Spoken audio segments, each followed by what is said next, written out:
Hello everyone and welcome to another Eclectic book diary. In today's video, I will be talking about all the books that I have read in May. I didn't really read as much regular or quote-unquote regular books. I read a few mangas and a couple of fantasy novels. Regardless, everything is still good at the end of the day. The most important thing is that I had enjoyable time doing all that reading. I just didn't want to put myself into a position that I would feel too stressed about the numbers rather than actually just reading whenever I feel like I want to read.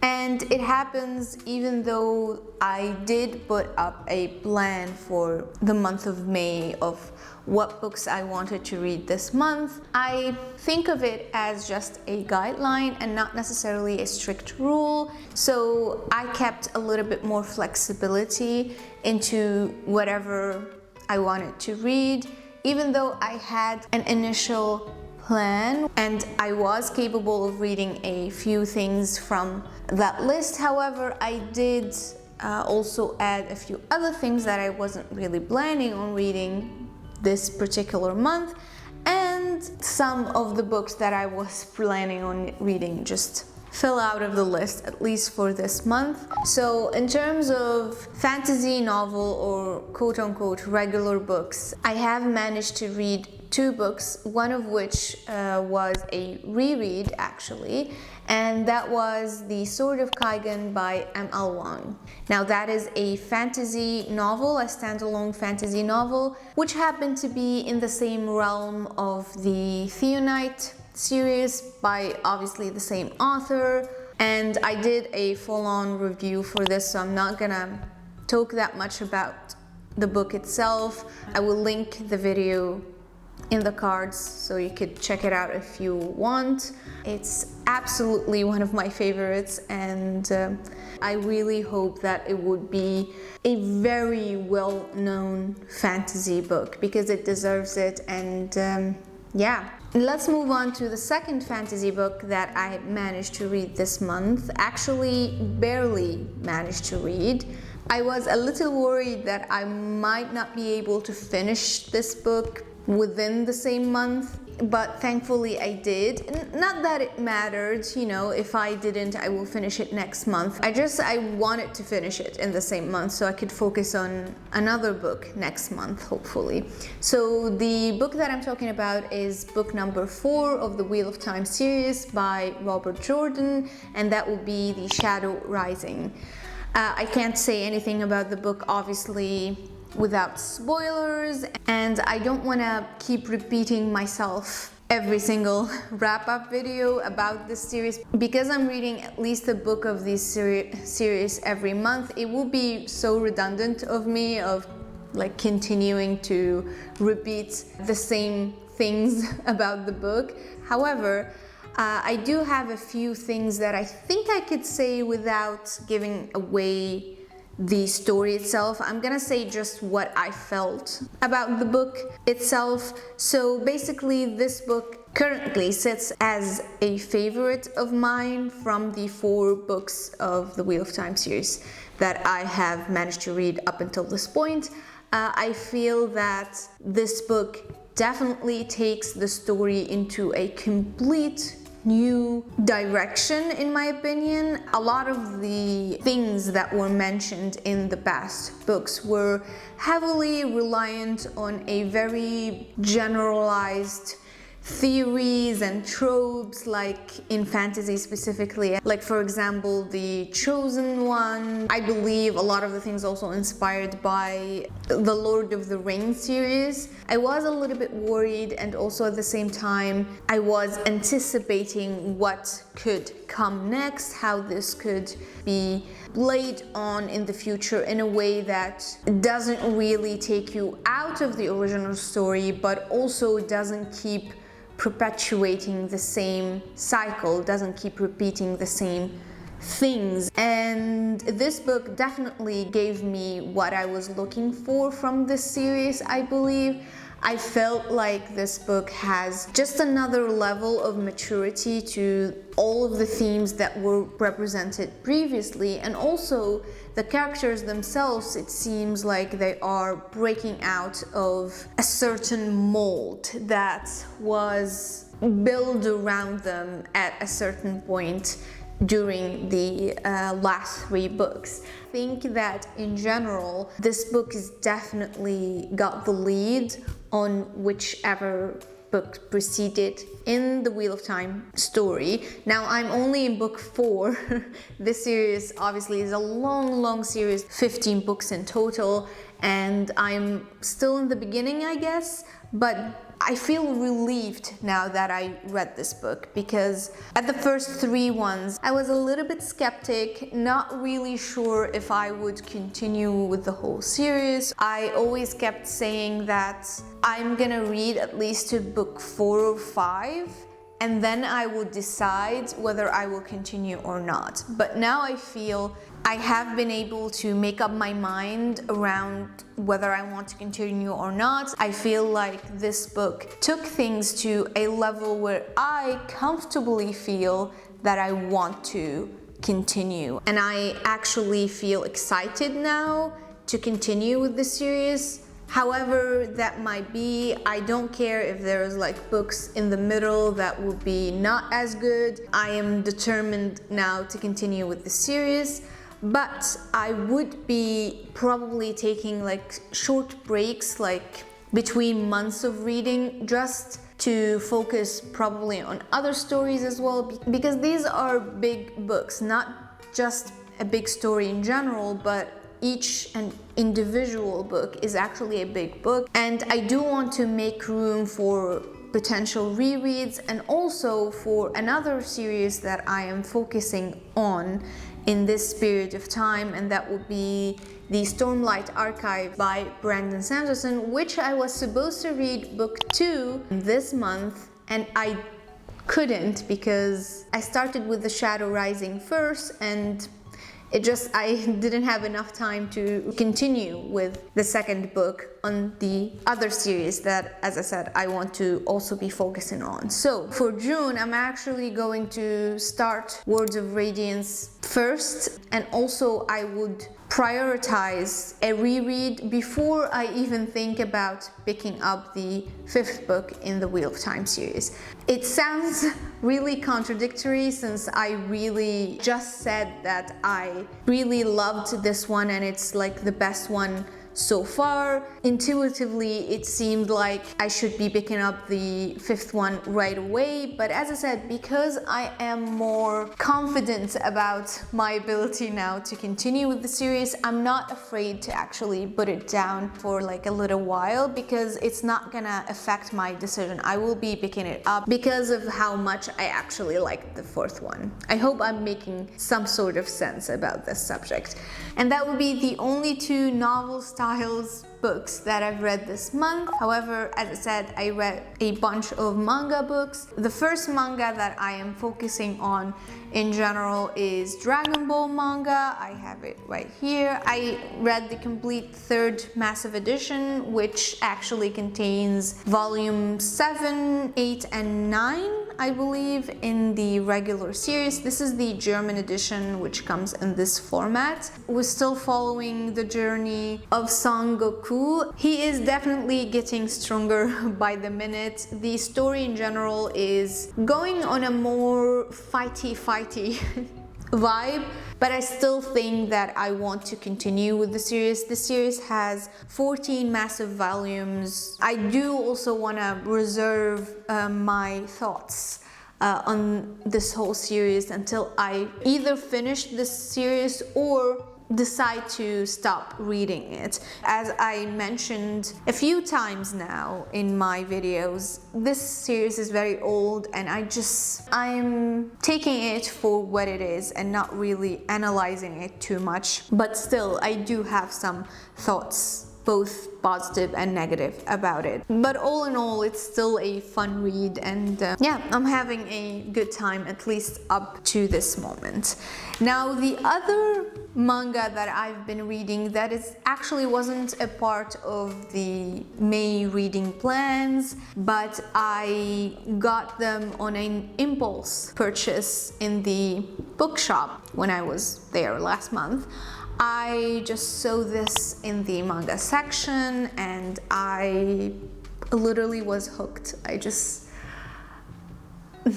It's so adorable, I couldn't resist, and there were only 2 volumes available either way there, so I decided to pick them both, which is a bold move. I should have just like purchased one and then like see whether I like it or not, because I've never actually heard of it.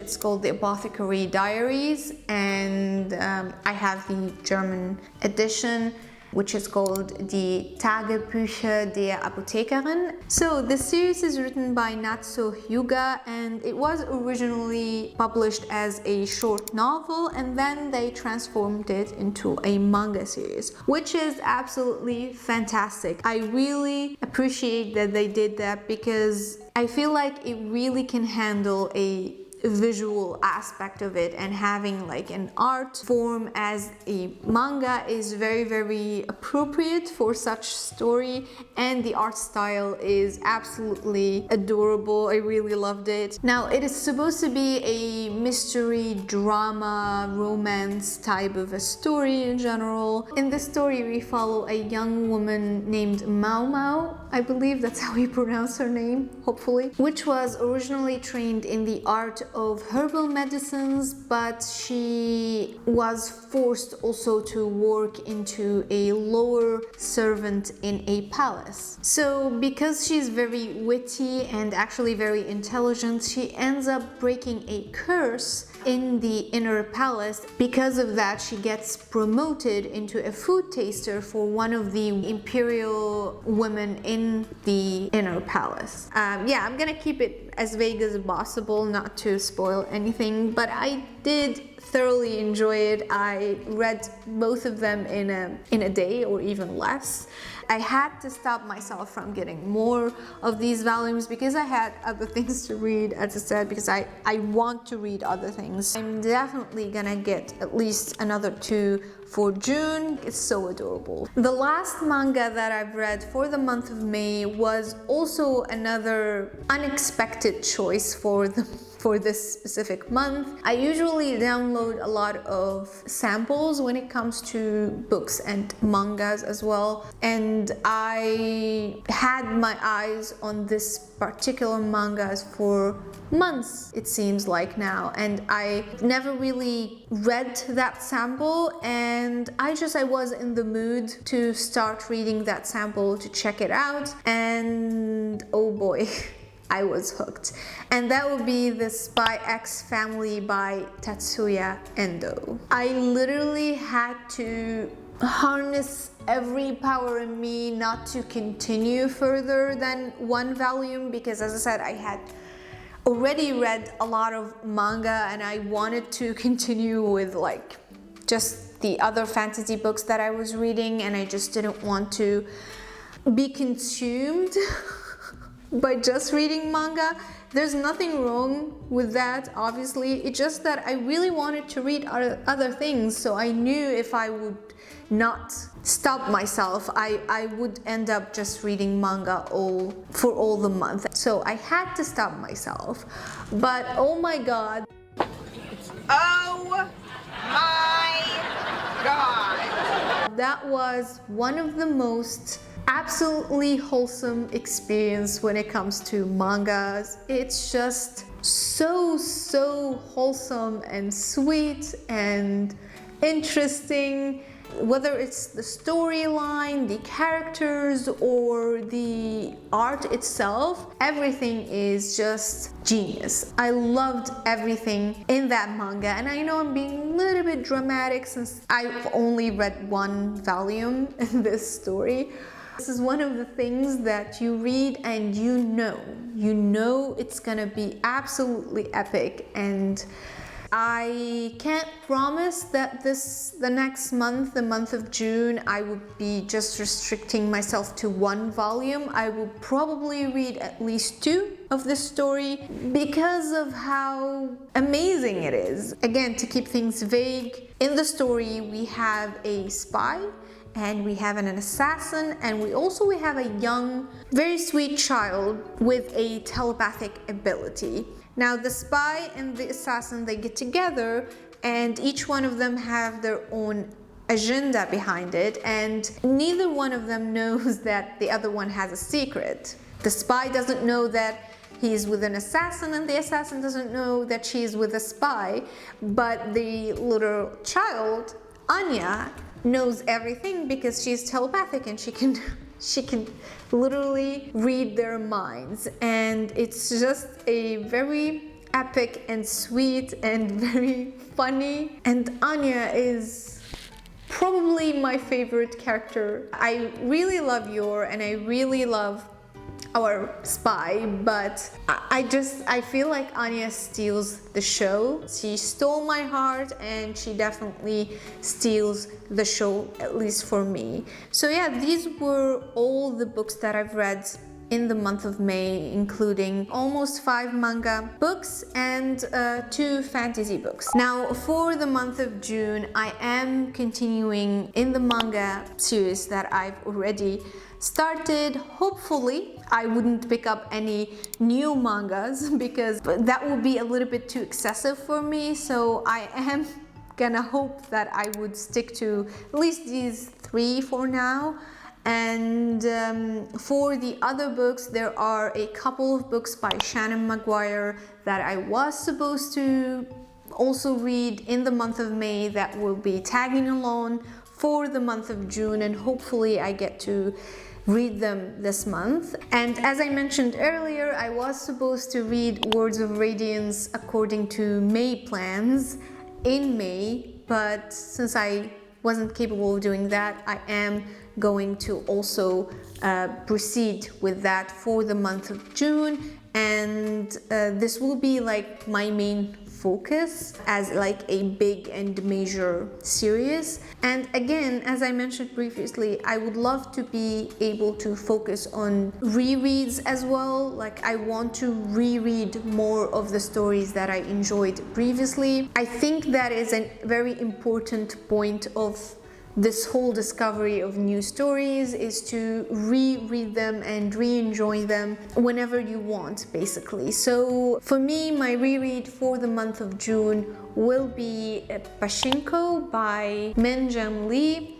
Now, I have read this book months and months ago, and I have definitely loved it. It's a historical fiction book that is focused on kind of a generations of people in Korea. It is very heartbreaking and at the same time very eye-opening, I feel. It happens in the same span of time as the Korean War, and it just tackles so many situations and so many subjects that are linked specifically to the war and to the people that went through this war. It's just one of those stories that can go straight through your heart, and it never let go. And even though it was hard to read it the first time,